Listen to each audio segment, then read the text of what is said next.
Smart FM presents Smart Business Talk with Tung Desem Waddingin. Smart Business Talk. Tidak ada yang abadi di dalam kehidupan kita, termasuk juga penderitaan, ya. Dan termasuk apa yang sekarang ini sedang kita alami bersama-sama. Pandemi COVID-19 ini tidak akan selamanya terjadi, dan apa yang kita alami ini juga tidak selamanya terjadi, ya. Semuanya akan ada proses pemulihan, termasuk mengenai ekonomi Indonesia. Roadmap to Indonesian Economic Recovery ini yang menjadi topik kita di kesempatan pagi hari ini. Dan saya senang banget bisa ketemu lagi sama Pak Tung, ya. Bahkan berbagi kabar gembira juga nanti bersama dengan Pak Tung. Selamat pagi Pak Tung, salam dahsyat. Masih di mute? Oh yes, nah selamat pagi yang dahsyat luar biasa, semangat, yes, wah. Oke, jadi ini sebelum kita bahas tentang Indonesian Economic Recovery begitu ya, roadmapnya seperti apa, kabar gembiranya juga boleh dong di-share gitu kan, supaya ini juga bisa menjadi optimisme buat smart listener dimanapun berada begitu, bahwa oke, COVID satu hal, tantangan, tetapi kalau dengan optimis kita bisa melewati semuanya. Nah, kabar gembira yang Pak Tung ingin bagikan apa nih Pak Tung? Ya, jadi kabar gembira kemarin itu secara bersamaan dua wanita yang yang betul-betul saya cintai, sangat penting dalam kehidupan ini, dinyatakan sembuh dari COVID. Nah, itu berita gembira.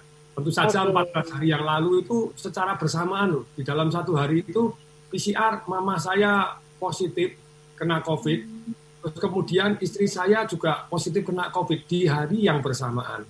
Dan bukan hanya itu saja, no, anak saya kena, terus kemudian ya pembantu, driver, karyawan, terus kemudian adik saya, istri adik saya yang jadi, memang pandemi COVID ini luar biasa.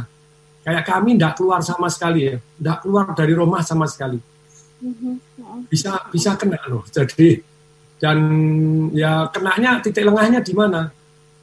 Titik lengahnya, driver saya sudah vaksin 2 kali, pembantu saya juga sudah vaksin, keluarga saya juga sudah vaksin. Tetapi yang menarik itu, jadi karena driver itu masih di rumah, jadi bukan tinggal bersama dengan saya, tapi tinggal di rumahnya. 2 hari datang bersihin mobil. Pak Tung ini agak, ya tadi sempat nge-freeze begitu, bisa diulang sedikit titik lengahnya? Ya, titik lengahnya adalah kami sudah tidak keluar dari rumah sama sekali gitu ya. Lari pagi juga enggak, sepedaan juga enggak, terus di rumah, begitu PPKM juga sangat-sangat serius menjalani PPKM. Terus kemudian ternyata ada titik lengahnya dari driver yang keluar masuk dari rumah. Kenapa keluar masuk? Karena dia memang pulang rumah gitu ya, jadi tidak tidur di tempat saya. Terus kemudian datang pun di sini kalau itu selalu pakai masker, harus selalu pakai masker karena orang dari luar. Tapi satu hari dia sudah vaksin 2 kali juga. Pembantu saya juga sudah, kita serumah juga, kecuali anak saya yang paling kecil karena baru umur 16 kemarin baru diizinkan, baru vaksin sekali kan gitu ya. Nah, ternyata jadi yang keluar masuk ini mungkin tanda kutip pada waktu ini ya adalah makan di luar. Titik lengahnya itu yang keluar masuk tadi, dia makan di luar, jadi buka masker, ngobrol. Itu yang paling tobat itu adalah jaga protokol kesehatan. Dan sudah vaksin, ya sudah kan dia ini. Tapi tetap pakai masker, tetap gimana, jangan ketemu orang asing gini. Ya mungkin makan di luar, lepas masker, ngobrol, terus kemudian datang 2 hari sekali, mesin mobil manasin, ternyata dia agak pilek, agak suaranya tidak enak begini, terus kemudian masuk ke rumah untuk minta obat, padahal biasanya jarang nggak pernah masuk di rumah, kita juga nggak pernah naik mobilnya, nggak pernah begini, jadi sebenarnya terpisah dengan dunia luar. Tapi dia masuk di rumah minta obat gitu loh ya, minta obat ke pembantu saya. Jadi ada titik lengah. Ya, pembantu saya kena, terus kemudian istri saya panas, lawang saya ini bawaannya mesra sama istri itu biasa, setiap hari saya peluk, saya cium, anak-anak saya tiap hari juga meluk saya, nyium saya, dan selalu saya bisikin. Jadi yang panas itu istri panas dulu, tapi panas itu saya bareng, ikut panas, ikut demam. Tapi karena saya sudah kena dan sudah divaksin 2 kali. Nah ini yang menarik dari pengamatan saya, titer antibodi itu sangat-sangat penting. Jadi sama-sama panas, kemudian 2 hari saya sembuh. Dalam arti 2 hari saya sudah tidak panas gitu. Dan saya tidak curiga sama sekali, tidak keluar sama sekali gitu ya. Mestinya steril dari COVID gitu. Ternyata istri saya 2 hari panas, terus tambah lagi. Mulai suaranya bindeng, mulai batuk-batuk. Saya bilang tes, secepat mungkin tes. Nah ini yang tes dan gitu ya. Nah makanya saya saran kepada pemerintah kalau bisa PCR, antigen itu ya sekalian gratis lah biar cepat selesai gitu loh ya. Sekalian gratis biar cepat selesai. Terus kemudian yang terjadi kan banyak orang nggak punya duit, males dong PCR atau malah takut ya kan gitu ya. Nah istri saya begitu PCR langsung ketahuan. Begitu ketahuan seluruh rumah saya positif, seluruh rumah langsung saya PCR. Saya sudah bukan tidak percaya diri, tapi malah pede bahwa saya pasti kena nih. Lalu tidur bareng, peluk bareng, ciuman, ML, jadi mestinya kan tetap kena gitu. Tapi ternyata sungguh ajaib tidak kena gitu. Jadi saya dites, saya negatif, keluarga saya juga negatif. Karena balik lagi itu adalah tentang satu yang namanya menurut saya titer antibody. Jadi antibody itu kalau makanya kan saya bahas orang yang sudah divaksin kok masih bisa kena, tapi beruntung apa? Kayak mama saya kena itu juga, ya ada titik lengah yang susah diomong kan gitu ya. Tapi dari satu sudut, mama saya kena pun umur 84, padahal dia juga ada tekanan darah tinggi, ada macam-macam, tapi juga membaik dengan luar biasa. Saya khawatirnya pada waktu itu seperti tidak bisa tidur, seperti ini mama saya batuk-batuk juga, tenggorokannya sakit, tetapi membaik. Jadi dugaan saya memang karena divaksin itu membantu, kayak saya sekeluarga. Kenapa kok saya tidak kena? Saya antibodi paling tinggi. Antibodi saya paling tinggi. Maksudnya paling tinggi itu saya kena setahun yang lalu, itu pada waktu mau divaksin, pada waktu sudah mulai boleh divaksin, saya ukur dulu antibodi saya 37. Kata dokter kalau sudah 30 ke atas sudah baik-baik. Tapi ternyata saya divaksin pertama kali langsung di atas 250. Divaksin ketiga ya mungkin sudah di atas 1.000 kali. Kayak kemarin istri saya begitu dites tes negatif, saya akan bilang tes darah sekalian. Begitu tes darah sekalian, ternyata titer antibodi istri saya tuh di atas 40.000. Jadi karena kena itu jadi respon tubuhnya memang luar biasa. Lah, kok anak saya yang kecil juga kena, karena kan baru vaksin sekali gitu ya. Jadi vaksinlah teman-teman semasa bisa vaksin itu menurut saya sejauh mata memandang dan penelitian dari dokter-dokter itu lebih membantu. Jadi please deh vaksin gitu ya. Lebih membantu ya. Oke, Pak Tung kita tahan. Oke, cerita gembiranya sudah kita tangkap. Nanti setelah ini kita bahas lebih dalam mengenai kita mulai membahas mengenai roadmap ekonomi Indonesia economic recovery-nya seperti apa. Listener tetap bersama dengan kami dalam Smart Business Talk di kesempatan pagi hari ini. Smart Business Talk. Smart Business Talk with Tung Desem Waddingin. Listener dan juga sahabat yang bergabung, ada banyak sekali yang sudah dilakukan oleh pemerintah bagaimana untuk merecovery ya kondisi ekonomi di Indonesia. Tapi apakah cukup gitu ya? Dan apa yang bisa kita lakukan dari sisi masyarakat atau juga pelaku bisnis? Saya menyapa Anda dulu terlebih dahulu, Anda yang ada di Makassar, Manado, Banjarmasin, Balikpapan, kemudian Anda yang ada di Medan, Palembang, Pekanbaru. Selamat pagi pula untuk Anda yang ada di Surabaya dan Yogyakarta. Selamat pagi untuk Anda yang ada di Jakarta, Depok, Tangerang, Bekasi, dan kota-kota di sekitarnya. Kita lanjut perbincangan kita ya, roadmap ekonomi Indonesia, economic recovery, seperti apa, dan saya masih bersama-sama dengan Pak Tung. Pak Tung, kalau kita lihat ya, sebenarnya nggak udah nih upaya yang dilakukan oleh pemerintah, ada banyak bantuan sebenarnya yang diberikan, walaupun belum banyak yang nyampe juga gitu ya, merasa ada yang belum terima juga ya, bansos, terus kemudian bantuan kepada UMKM dan sebagainya. Nah, kalau menurut Bapak, apa elemen-elemen yang harusnya miliki begitu kita lakukan sebenarnya? Mohon maaf tadi nge-lag videonya, jadi bisa dibantu diulangi, Kak Ola. Oke, baik. Oke, Pak Tung, kita sambung kembali bicara tentang roadmap Indonesian Economic Recovery. Nah, ini kalau menurut Bapak elemen-elemen apa yang boleh dibilang menjadi fundamental ya untuk mendukung perbaikan ekonomi Indonesia begitu? Apakah bantuan dari pemerintah, bansos dan sebagainya itu salah satu elemennya begitu? Silakan Pak Tung.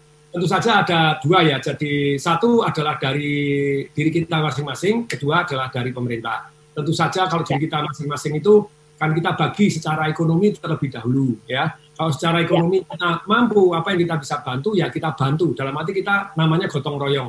Kayak sekarang kami ini dari Sinergi, saya pribadi terus mengumpulkan dana untuk ngasih makan untuk orang-orang yang kondisi sulit, kemudian melarisin usaha-usaha kecil yang dalam kondisi sulit, karena PPKM tentu saja kan banyak yang dalam kondisi sulit kan begitu. Jadi kalau yang mampu, ayolah gotong royong. Kemudian yang kedua, selain gotong royong, kalau Anda mampu, kenapa tidak kita belanjalah? Karena kalau Anda mampu, Anda tidak belanja, ekonomi tidak berputar. Ini ya, dari diri kita. Kemudian dari kita gotong royong, mampu belanjalah dan mulai kumpulkan yang apa yang bisa dibantu, kita bantu. Termasuk saya pribadi itu, sekarang kalau yang orang yang sakit COVID kan, saya kirimin VCO, saya kirimin vitamin D3, vitamin zinc, minyak kayu putih, bawang putih ternyata dahsyat luar biasa gitu ya. Dan sekedar sharing bahwa mama saya salah satunya membaik karena dari awal D3-nya sudah tinggi. Mama saya 80.000 lebih. Gitu ya, 80.000. Istri saya cuma 30.000, walaupun vaksin 2 kali 30.000 kena. Istri saya tampak lebih parah dari mama saya begitu ya. Jadi karena vitamin D-nya kurang. Nah, tapi setelah itu istri saya sadar, enggak bisa, dan vitamin D3 itu minum yang paling bagus sama PCO gitu ya. Dan Anda enggak bisa makan, dosisnya berapa? 5.000, 10.000, 20.000. Sebenarnya tergantung yang di dalam darah Anda berapa, diserap berapa gitu ya. Tapi ketika istri saya sakit 14 hari itu ya, saya genjot 20.000 setiap hari gitu, 20.000 setiap hari. Kemudian kita tes darah, dari 30.000 itu naik. Tapi minumnya bareng VCO. Jadi saya minum 10.000 itu enggak naik kadar penyerapannya sendiri, tapi minumnya bareng dengan VCO, virgin coconut oil, naik langsung jadi langsung dari 99.000 istri saya, jadi dia seger, tegas. Jadi adik saya kena ya D3-nya kurang, cuma 30.000. Nah yang ini 16.000 ya kena gitu ya. D3 ternyata menurut penelitian dokter itu sudah kelihatannya bulat, gitu. Ada bulat itu sangat membantu, jadi level evidence-nya sudah cukup tinggi untuk imun sistem kita. Nah please perhatikan D3 ada murah meriah loh, daripada yang obat-obatan yang lain-lain D3 dulu gitu ya. Vaksin juga terbukti, masih ada yang nanya ini di IG saya, Pak Tong, yakin loh divaksin malah banyak yang sakit loh, banyak itu mana, datanya mana loh. Nah, kalau meriang-meriang oke lah, tapi daripada Anda kena terus paru-parunya putih-putih semua, terus tidak enak itu ya. Adik saya 2 kali divaksin kena juga loh. Kena itu terus kemudian dicek foto parunya, saya konsultasikan sama dokter paru saya, baru saya tahu, sadar. Dia bilang, Pak Tong, ini cuman kalau mau ngomong ya, sama Pak Tung zaman dulu ini cuma 1/10-nya, Pak Tung jauh lebih parah. What? Jadi jauh lebih parah saya. Dulu tidak pernah ngomong itu, jadi menenangkan hati saya. Tapi kalau sekarang sudah sehat, ini lebih parah Pak Tung dulu. Baiklah, semoga puji Tuhan, semoga semuanya sembuh. Jadi vitamin D3 ada vaksin, nah itu akan sangat membantu Anda dari mencegah untuk kena dan parah, begitu ya. Ya, oke. Jadi kalau kembali lagi ke roadmap tadi, satu ada pemerintah dan kemudian ada dari diri kita ya. Kalau kita mampu, ingat kita belanja lah. Kayak saya ini terus belanja, habisnya dan terus bantulah, sisihkan uang untuk bantu yang bisa bantu ngasih makan, bantu gini ya, kita bantu. Namanya Pancasila itu kalau menurut Bung Karno kan kalau diringkas jadi satu kata, gotong royong. Gotong royong. Kalau itu ada pidatonya, mau dilihat ada pidatonya, satu kata aja waktu itu, gotong royong. Gitu, kita gotong royong, kita saling bantu. Kalau Anda istilahnya kurang mampu, Anda diharapkan kemudian kan untuk mencari kesempatan peluang-peluang bisnis yang lebih dahsyat sehingga Anda survive dalam kondisi seperti ini. Contohnya deh, kakak saya dulu itu cuma jualan restoran karena waktu PSBB dulu berat. Begitu berat itu kenapa? Karena tidak ada orang yang datang. Terus kemudian dia terima orderan tapi jarang orang orderan. Terus akhirnya dia melakukan inovasi. Jualan melalui WhatsApp, jualan melalui Facebook, jualan melalui konteksnya dia. Bahwa 1 gratis 1, wah langsung laris. Kemudian saya tanya, bisa nggak pesan dari Jakarta? Nggak bisa. Terus saya bilang, ini harus inovasi loh, aku nggak ngerti nanti bau gini. Cari cara, terus nanya saya, caranya gimana? Cari YouTube, cari Google, sana aku nanya saya, minta disuapin terus itu. Ini kan kalau sindrom bayi kan minta minta nangis loh ya, berkeluh kesah. Nggak usah. Terus akhirnya kakak saya, sekarang udah bisa frozen dan vakum. Ayam jadi ayamnya direbus, kemudian bumbunya meresep, baru dibakar, baru gini. Sekarang bisa terima pesanan seluruh Indonesia. Kebayang nggak nanti ketika badai berlalu? Jadi maksudnya badai berlalu itu apa? Pada waktu yang namanya pandemi berlalu, dia bisa jualan bukan hanya offline, tapi online-nya juga jalan seperti ini. Iya. Bangsa Indonesia, Nah, mestinya nanti pada waktu ekonomi membaik, semuanya baik jadi boom. Tetapi kita namanya survival mode-nya seperti itu. Kemudian kalau kita sangat-sangat tidak mampu, makan aja susah, usaha susah. Betul, kalau Anda mau usaha, belajar jadi maklar, belajar dari macam-macam. Tetapi, gitu ya. Tetapi, kalau Anda betul-betul kondisi darurat, ya Anda boleh kok minta bantuan kepada pemerintah. Makanya saya usul kepada pemerintah, nomor telepon Kementerian Sosial, posko-posko yang namanya di daerah-daerah, pemerintah daerah, juga membuat posko-posko yang untuk orang-orang yang tidak mampu. Dan saran saya kalau betul-betul tidak mampu, please deh, jangan nyuri, jangan gini, nanti kan malah urus saya sama polisi, dan jangan ngerusak. Kalau ada demo-demo yang urusan di belakangnya gitu ya Pak Tung ya. Kalau demo barang malah nularin gitu loh, nularin. Tapi istilahnya Kementerian Sosial yang nomor teleponnya dulu seringkali saya berikan kepada orang banyak, 0811 10 22, terus kemudian 2-nya 3 kali, terus kemudian 10, sampai sekarang tidak aktif gitu ya, hang lagi ya tobat gitu ya. Alangkah baiknya sebenarnya pemerintah mengaktifkan, jadi mengetahui dan ada tim verifikasi. Nah ini bagaimana roadmap untuk Indonesia untuk pulih secara ekonomi ya, oke. Baik, Pak Tung tadi adalah poin kalau tadi yang Pak Tung sarankan gitu ya, bagi para pelaku bisnis coba lakukan inovasi. Nah ini dia yang seringkali menjadi kadang-kadang kita merasa ketemu tembok gitu loh Pak Tung gitu. Aduh, ketemu tembok nih gitu ya untuk melakukan inovasi. Pasti dari sisi harga akan mahal dan kemudian ongkos inovasi itu mahal. Nah, saran Pak Tung begitu ya, kepada kami, kepada pelaku bisnis gitu. Inovasinya dimulai dari apa begitu? Kalau tadi kan karena karena supaya pengirimannya bisa sampai. Silakan. Kaulah ya. Sebentar. Ini kan ada kelihatannya ada dokter nih yang kirim di IG saya. Beliau ngomong gini, menurut saya tidak perlu cek antibodi dan vitamin D karena beberapa teman saya yang tes dan tahu antibodi terbentuk, vitamin D tinggi banyak, prokesnya kendor, merasa sudah tidak bisa tertular. Bisa, logikanya bisa diterima. Tapi kalau menurut saya, pendapat saya pribadi, lebih baik mau pakai DAN. Pokoknya pakai DAN tuh gini loh, ternyata, woi Anda vitamin D yang tinggi juga tetap bisa kena. Buktinya mama saya 80.000 juga masih kena, kan gitu. Vaksin 2 kali juga masih kena. Titer antibodi 100, Profesor Dr. Reka, antibodi 100 juga masih bisa kena. Tetapi kalau bagi saya daripada pakai atau lebih baik pakai DAN. Disadarkan masyarakat, Anda vaksin tetap bisa kena, vitamin D3 masih bisa kena, disadarkan. Pakai DAN, woi. Karena kalau Anda ceritanya tidak pernah titer antibodi, ini kelihatannya dokter. Ini saya share deh, saudara saya baru saja meninggal dunia. Oh, di Solo, dokter beliaunya sama, alirannya sama, tidak usah dites lah. Saya sudah vaksin 2 kali, tidak usah dites titer antibodinya. Saya curiga, tidak keluar antibodinya dia. Karena dia umurnya udah umur pensiun. Dan dia orang yang sangat baik, luar biasa menyentuh hati. Beliau dokter, saya gini kan rodok ngeng gini ya. Jadi dia tetap prokes, sangat-sangat prokes.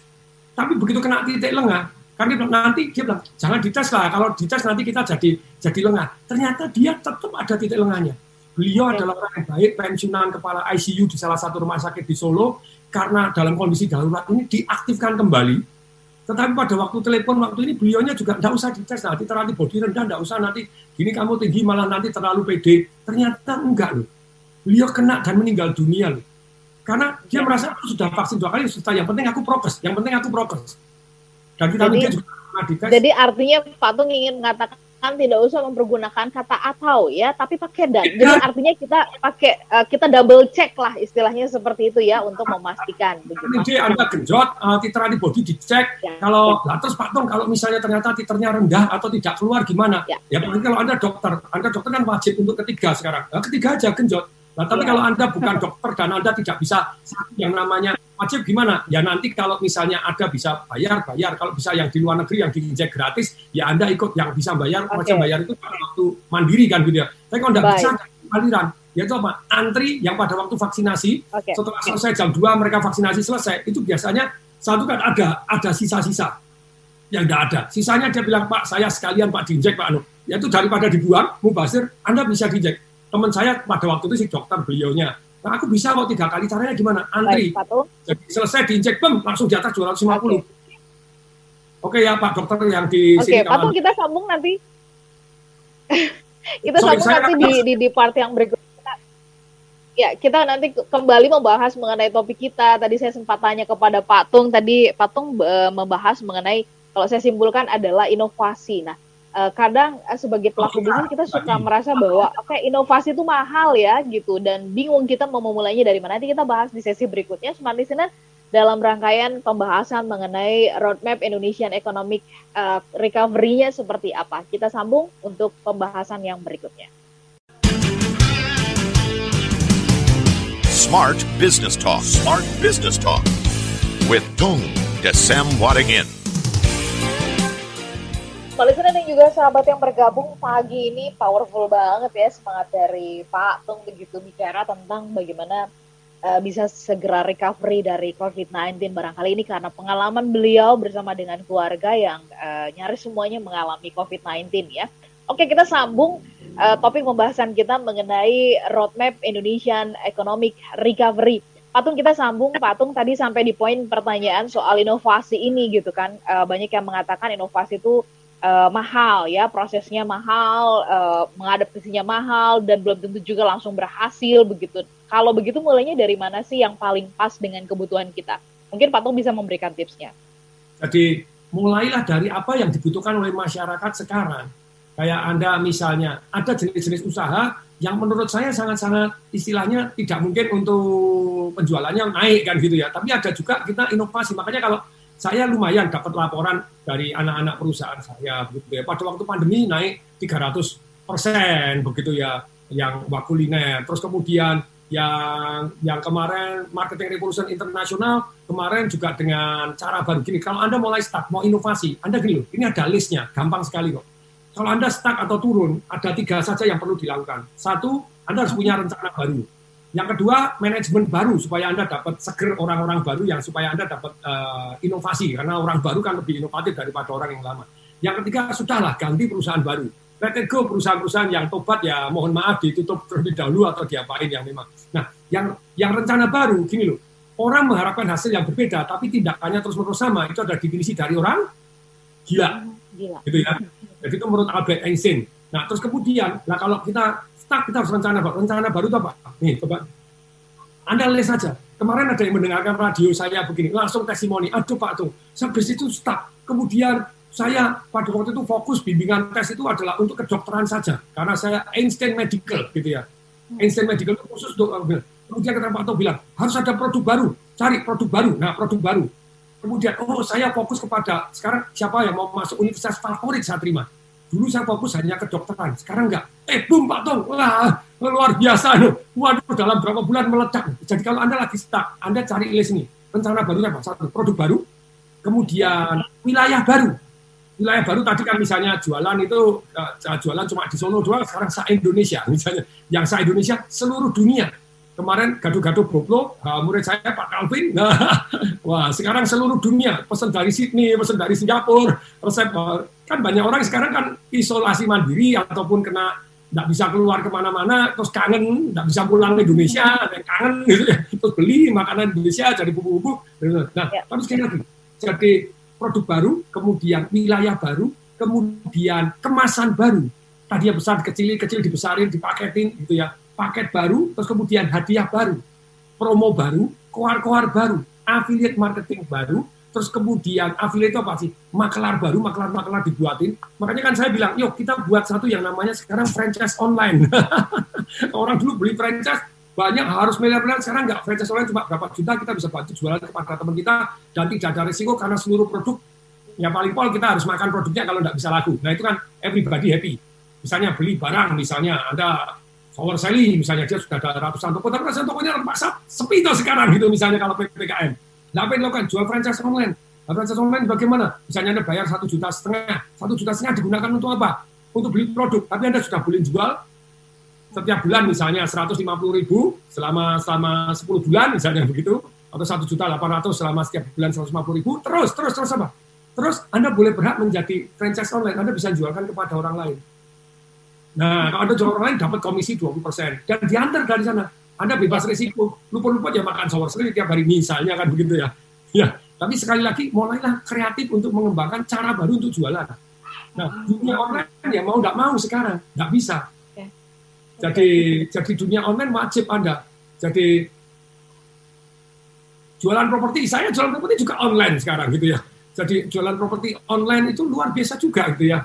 Jadi masih luar biasa itu, orang lain susah jualan, kita tetap jualan baik-baik saja begitu ya. Juli yang lalu kita pada waktu masih PPKM, kita jualan ya total 232 miliar gitu loh ya, damai-damai saja di bidang propertinya begitu ya. Oke. Baik, Pak Tung, setelah tadi inovasinya dimulai dari yang paling dibutuhkan ya. Tadi Pak Tung mengatakan bahwa jalur online memang sekarang ini menjadi pilihan begitu yang harus kita terima lah begitu ya, kondisinya seperti itu. Nah, Pak Tung, tadi kan ini adalah jalur online yang banyak orang juga pertanyakan bagaimana kemudian membangun trust-nya. Pak Tung mungkin bisa memberikan insight ya, bagaimana pelaku-pelaku bisnis ini juga bisa membangun trust di antara konsumen bisa trust ya kepada si pelaku bisnisnya begitu ya. Keren sekali. Jadi ketika Anda orang baru yang dikenal, jadi satu ya, ada tiga unsur yang Anda harus perhatikan. Satu adalah Anda punya manfaat nyata. Yang kedua bisa dipercaya, tadi Kak Ola yang nanya tadi bahwa harus trust-nya itu caranya bagaimana. Yang ketiga adalah perbedaan dramatis. Jadi kalau Anda sama-sama jualan pempek, emangnya dipikirin. Sama-sama. Nah, tapi kalau mau supaya trust, jurus yang paling sederhana, 100% money back guarantee, selesai. Jadi jurus yang paling sederhana, 100% money back guarantee. Dengar kata-kata ini gitu ya. Jadi Anda jualan pempek, jangan-jangan enak, jangan-jangan gini. 100% money back guarantee. Kemudian kayak yang jualan online, Anda orang baru nih. Caranya gimana? Anda jual yang murah-murah dulu supaya dapat pembelinya sudah banyak. Jualan A misalnya, jualan apa yang dibutuhkan oleh misalnya alat-alat pengukur suhu kesehatan gitu, atau alat pengukur yang namanya oximeter yang banyak palsu, yang kemarin saya kaget ya, dimasukin di bolpen begini, ceklek begini ya, ternyata bolpen ada detak jantungnya, ya kan, itu kan beli palsu gitu ya. Asem tenan, saya juga dapat yang palsu karena saya kan beli banyak sekali, saya bagi-bagikan karena itu penting. Yang ini kurang ajar nih. Yang di sosial media kita gebukin aja, yang jual palsu itu tadi kita gebukin. Ayo kita mau jual palsu loh, gini keluar detak jantung, pertanggungjawabkan. Kalau betul kamu ngomong, kenapa kok pulpen bisa keluar detak jantungnya ini? Nah, tapi sekali lagi, caranya gimana supaya Anda bisa dapat dipercaya? Anda jual murah dulu pertama kali, karena gini, orang itu ada range-nya. Kalau mau beli di bawah 200.000, ya oke lah. Tapi kalau nanti ini, tapi kalau sudah di atas, nah tentu saja yang beli teman-teman Anda dulu supaya ada review 5, 6, 10 sudah ada orang ikut-ikutan, hukum ikut-ikutan. Terus kemudian Anda jual murah, nanti yang beli misalnya sudah ratusan atau ribuan, dan Anda bintangnya 4,5 ke atas, karena Anda memang jualan something yang real deal, nah saat itu baru Anda mulai naikkan. Jadi istilahnya murah dulu, terus kemudian teman-teman sendiri beli dulu, sudah ada reviewnya di Topet, di Shopee, di Bukalapak, di Blibli gitu ya. Nah kemudian begitu yang beli banyak, orang lebih percaya lagi. Yang beli sudah ratusan ribuan dan bintangnya 4,5. Nah teman-teman pertama kali gerakan untuk mereview juga. Tapi sekali lagi, Anda harus jualan samping yang punya manfaat nyata, ada perbedaan dramatis. Kayak saya jualan properti, beda sekali. Saya di Batam, yang lain dengan tipe yang kecil seperti itu, tidak ada kolam renang, kami ada kolam renang. Jadi kami punya perbedaan dramatis, dan kita kasih hadiah kolam renangnya. Jadi kita menurunkan margin, meningkatkan mutu, membuat orang yang beli, kalau tidak mau beli ya aneh. Dan sekali lagi, pada waktu Anda mau jualan, itu antara tadi nomor satu ini memang percaya, no trust sudah tidak belilah gitu ya. Percaya, perlu, dan pengen. Ayo 3P. Percaya, perlu, dan pengen. Anda perhatikan, ini Anda jualan kan jauh lebih bagus nih. Maksudnya apa? Saya perlu dan pengen ini tadi, ternyata, jadi Anda trustnya, cara membuat trust itu kalau di Marketing Revolution saya ada 10 cara. Jadi nomor satunya money back guarantee tadi, the best of the best. Kemudian yang kedua, yaitu adalah selain Anda percaya, Anda perlu itu Anda mohon maaf. Kalau orang supaya perlu itu Anda jualan masalah. Kalau nggak ada masalah Anda nggak perlu kok. Perlu itu timbul karena ada masalah Anda. Nah, berarti pada waktu Anda jualan. Nah, kalau pengen, berarti karena ada promo. Dengerin baik-baik. Untuk percaya, singkatnya ada money back guarantee. Kemudian ada 9 cara lagi itu di buku Marketing Revolution saya ada, atau Anda mau ikut seminar saya di Marketing Revolution di akhir bulan ini, tanggal berapa Pak Diki, silakan nomor telepon hubungin Pak Diki aja. Pak Diki langsung layarnya Pak Diki diganti aja, daripada namanya Pak Diki itu layarnya Pak Diki, kasih nomor teleponnya Pak Diki. Nah, tapi sekali lagi begini, jadi Anda itu harus bisa dipercaya. Untuk dipercaya ada 10 cara. Nomor satu yang paling bagus adalah money back guarantee. Kemudian yang kedua, supaya perlu. Kalau perlu itu Anda jual masalahnya lebih dahulu. Ketika saya mau jualan properti, ya saya jual masalahnya dulu. yakin uang yang Anda pegang akan tetap bernilai. Ini loh, uangnya dicetak, uangnya sekian, nah itu kan problem toh, maksudnya uangnya dicetak begitu banyaknya, terus kemudian utang, Indonesia tambah utang, Amerika membagi 70 juta triliun rupiah dalam 1 tahun dibagikan begitu aja, padahal pada waktu tahun 2008 hanya membagi 1 juta triliun gitu ya, atau 14 ribu triliun rupiah, itu aja seluruh dunia langsung properti juga meledak tahun 2008 ke atas. Dan tahukah setiap resesi selalu inflasi? Nah, Anda lihat datanya. Dan properti akan tidak mau naik. Makanya kemarin saya ngetik satu yang viral gitu kemana-mana gitu ya. Saya cerita, dan Indonesia saya amatin, saya usul kepada pemerintah. Lah ini usulan kepada pemerintah untuk roadmap recovery ekonomi. Rakyat kecil diperkuatkan begitu ya. Rakyat kecil diperkuat. Caranya gimana? Nah ini ayo. Oke, sampai di situ dulu Pak Tung. Yang kecil diperkuat, nanti di bahasan yang di sesi terakhir kita akan bahas ya. Usulannya seperti apa. Smart Listener dan juga sahabat yang bergabung, tetap bersama dengan kami dalam Smart Business Talk. Dan setelah ini kami sambung perbincangannya untuk satu sesi yang terakhir. Smart Business Talk. Smart Business Talk. With Tung Desem Waddingin. Pak Listener dan juga sahabat yang bergabung, kita sampai di sesi yang terakhir. Terima kasih buat Anda yang menyaksikan kami melalui YouTube channel Smart FM ya. Anda juga yang mendengarkan kami melalui streaming di www.radiosmartfm.com. Baik, kita sambung perbincangannya ya di kesempatan pagi hari ini. Pak Tung tadi menyampaikan ada usulan ya bagaimana memperkuat yang kecil ya, menguatkan yang kecil begitu. Ini maksudnya yang kecil apa gitu ya? Apakah profitnya gitu ya? Apakah kemudian besaran atau luasnya marketnya begitu, atau apa? Mungkin kita minta penjelasan dari Pak Tung dan bagaimana cara memperkuatnya. Ini usulan yang disampaikan kepada pemerintah. Silakan Pak Tung. Jadi gini ya, pemerintah Indonesia hari ini sudah luar biasa untuk yang ini PPKM, terus kemudian dia membagi ya untuk sembako juga yang 600.000 juga untuk bantuan langsung tunai untuk orang-orang yang istilahnya tidak mampu. Yes, saya merasa bahwa itu sudah dahsyat, tapi perlu bisa ditingkatkan. Usulannya adalah gini, jangan hanya dikasih cuma 600.000, kasih aja 2 juta. Tapi dengan syarat, misalnya, pilih mana? Kaulah, Anda dapat 600.000 tanpa syarat seperti yang terjadi sekarang. Rakyat miskin di Indonesia menurut data yang saya dapatkan, itu yang viral sudah saya kasih sumbernya, itu 27.540.000 orang, 27 juta. Nah, kalau sekarang Anda 600.000, saya bilang, kasih dia 2 juta. Tapi dengan syarat, pilih mana? Anda 600.000 tanpa syarat atau 2 juta dengan syarat.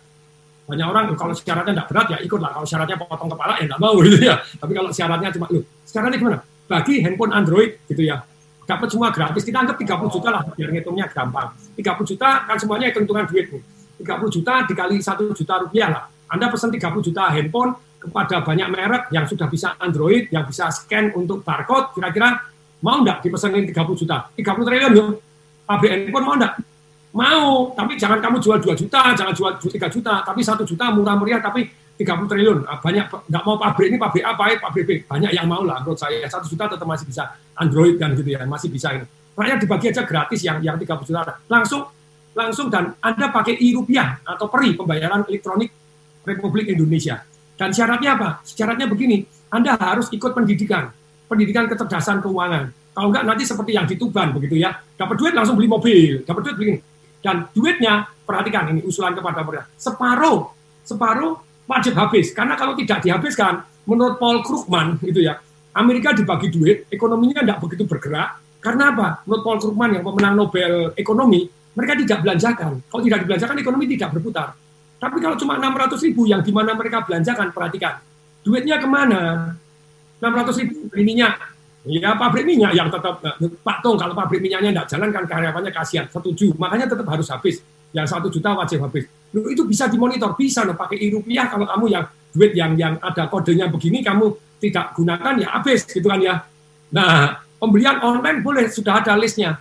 Jadi yang namanya warung, ya kalau dulu kan namanya jadi warung yang online yang di zaman Bukopifah itu yang luar biasa, warungnya belum online tentu. Jadi istilahnya warung yang dikhususkan, tapi pada waktu saya share, ini banyak problemnya itu warungnya. Kenapa banyak problemnya? Karena pengelolaannya tidak terbiasa, nanti banyak korupsi, banyak begini, bakal banyak yang berat misalnya. Misalnya, ya apakah hidup? Belum tentu juga. Banyak yang susah karena apa? Jadi karena memang manajemennya belum profesional, kan begitu ya. Ada yang dikorupsi, ada yang begini. Nah, jadi inilah jadi usulannya ke pemerintah itu dengan syarat. Ini layarnya begitu ya. Jadi i-warungnya itu PKH i-warungnya ya kalau bisa build, buy, borrow atau partner dengan yang sudah ada. Tapi sekali lagi, Anda kasih 2 juta rupiah, syaratnya harus ada edukasi. Edukasi bisa melalui video, jadi bisa melalui satu yang namanya WhatsApp dan dia harus merangkum, bisa pertemuan offline. Nah, terus kemudian e-wallet. Jadi e-wallet itu tadi ya pakai PERI, pembayaran elektronik Republik Indonesia, atau pakai e-rupiah, atau pakai BIP gitu ya. Ya setengah wajib dipakai, setengah ditabung nih, setengah ditabung. Kemudian tiap tahun yang nomor 2 boleh dipakai setengah. Kalau lulus, nah ini penting. Lulus misalnya, syarat 3 bulan atau 5 bulan sudah dapat income di atas UMR karena ternyata syarat edukasinya itu apa? Syarat edukasinya adalah cara nyari kerja dengan kemudian berhasil 98% diajarkan, gitu misalnya. Mulai usaha tanpa modal diajarkan. Jadi maklar diajarkan. Terus kemudian jadi apa itu misalnya sukses di multi level diajarkan. Sukses di asuransi diajarkan, gitu ya. Jadi maklar properti diajarkan. Jadi supaya rakyat bergerak, supaya mereka bisa mendapatkan income.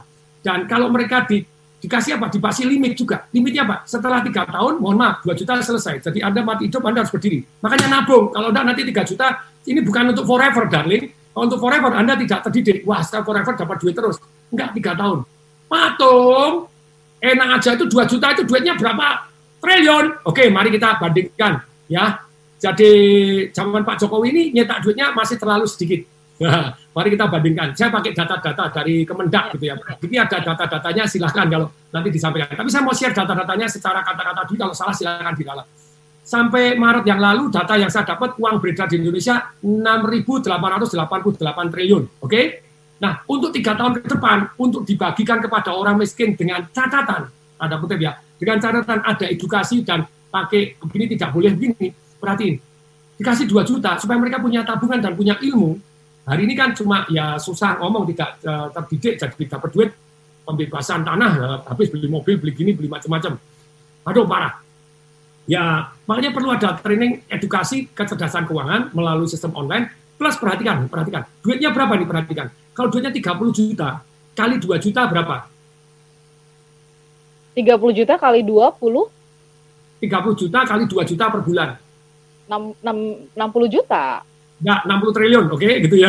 Nolnya kurang 6 gitu ya. 60 triliun.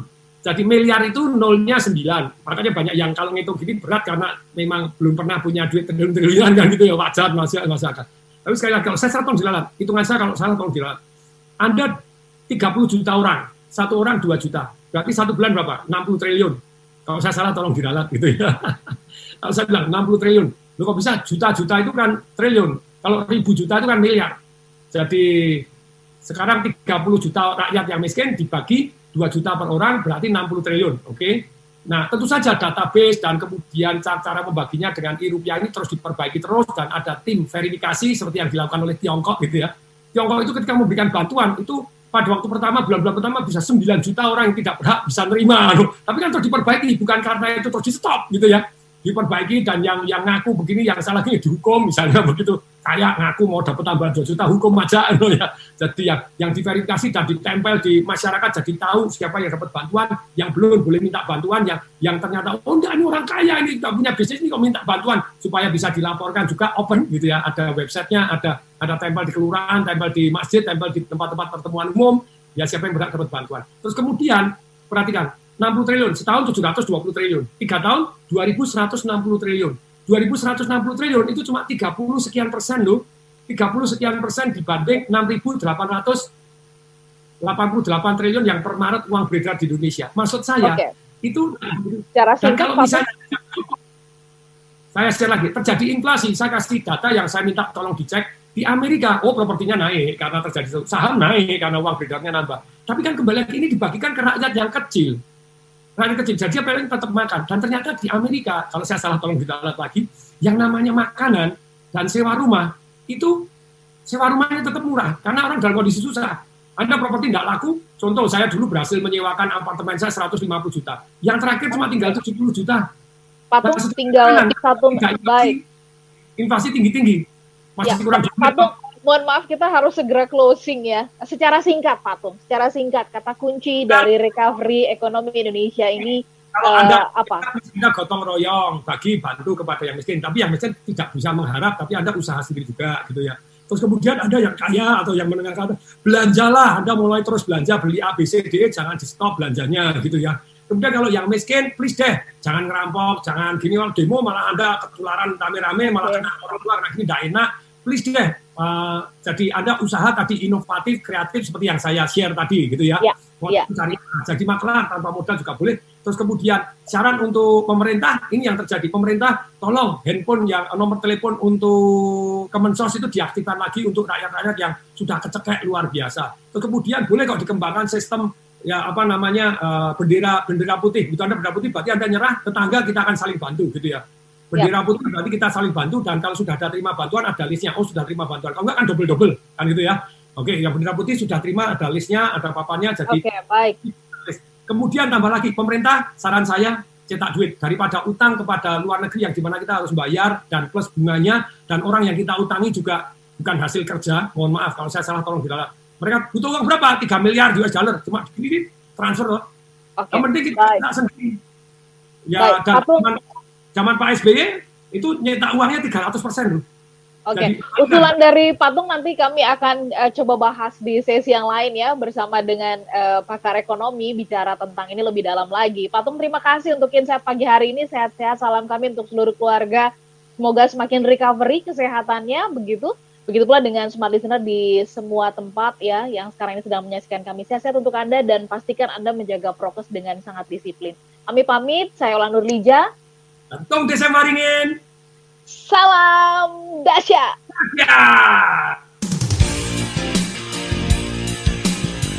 That was Smart Business Talk with Tung Desem Waringin. Brought to you by Smart FM Network.